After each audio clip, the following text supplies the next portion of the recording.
Hello, ladies and gentlemen. Thank you very much for coming back again for this class, which is the research methodology. And here we're going to talk about the course.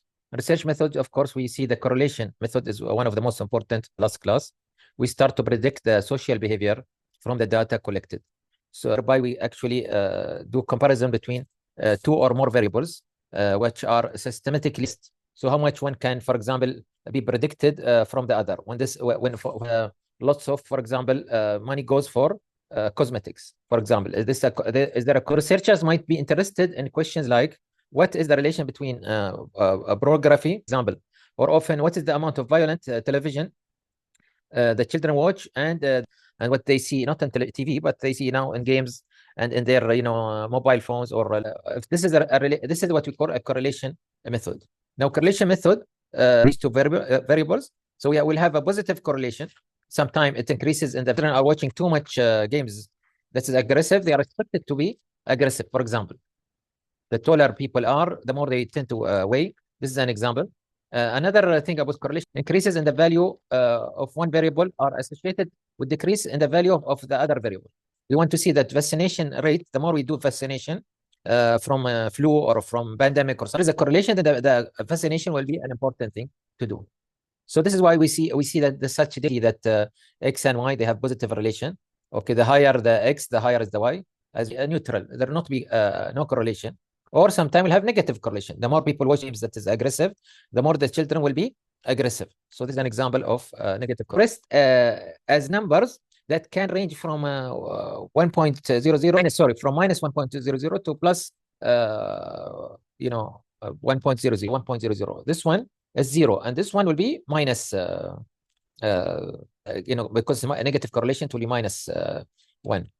So again, one direction. Okay, so this is 1. And this means that 0, the two variables are not correlated. Correlated in negative direction. Okay, so this is again, so in everyday life, it will be rare. This is again ideal, let's say, example of the research outcome. Now, we should have a proper representative sample. So sometimes we ask for 1% or more for us we are targeting. Okay, and then we want to measure the attitudes or the behaviors. So survey results are generalized. Researchers randomly select survey respondents from the base. The researchers can judge the relation between variables that are difficult to observe. Safer sex, for example. This is another example that another advantage, which is, of course, we don't encourage the first one unless it is in Islam, unless married officially. The another advantage of the survey is the ability to sample enough segments of the population. As long as the sample is selected randomly, are a reasonable match.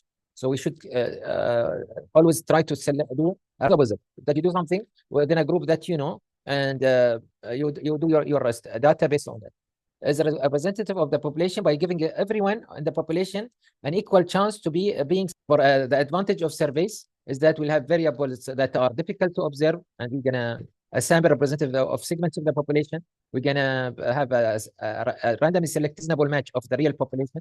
And the potential problem of surveys is that we don't know the answer, but they think they know the answer. Of course, there is limitation of the correlation method, is that it tells us only whether the variables are related. Not for the community development experts like ourselves, is that to identify the causes of that. So again, we want to be able to say, for example, that A causes B. And so this is an example of a challenge where we need to determine the causality. And we do experimental methods where the researchers randomly actually assigns participants to are identical except for independent variable. The one thought to have a causal effect on these conditions are identical except the independent variables are not.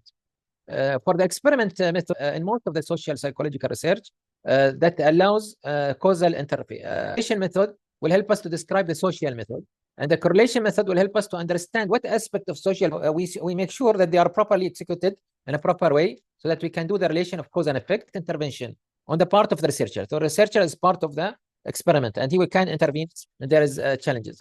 But again, we need to be careful on this type of intervention, because cause of the behavior in question and so on.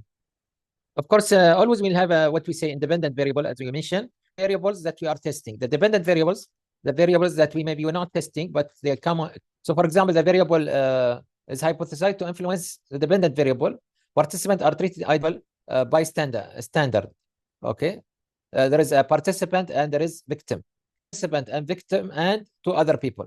Sometimes we'll have participant, victim, and more. Researcher value to see if it has a causal effect. How much TV, for example, watch. How much TV people watch or children watch. It is the independent variable. See what is it is affected. For example, how aggressive is children. Okay, so why when we see that children becoming aggressive, they are becoming aggressive because they're watching there are internal validity in experiments. We should have validity of any experiment, so we make sure that nothing besides the independent variable can affect the dependent variable. It's not affect the so the independent variable will be two. The children being aggressive is only one, which is the TV affecting the aggressiveness of the children. This can be accomplished by controlling and by randomly assigning people to different experiments and conditions. So a process, for example, we need to have a process that ensure an equal chance of taking. This means that we need to relatively have certain amount of, let's say, a study about the participants, that there is no other hidden, let's say, independent variables that cannot be seen in the study. The probability with a statistical technique that tells the researcher how likely it is that the results of by the independent variable. And the probability value, again, is very important because it will help to see the validity. The result, when we say is significance, means trustworthy. If probability is less than 5 chance factors and not independent variables studied.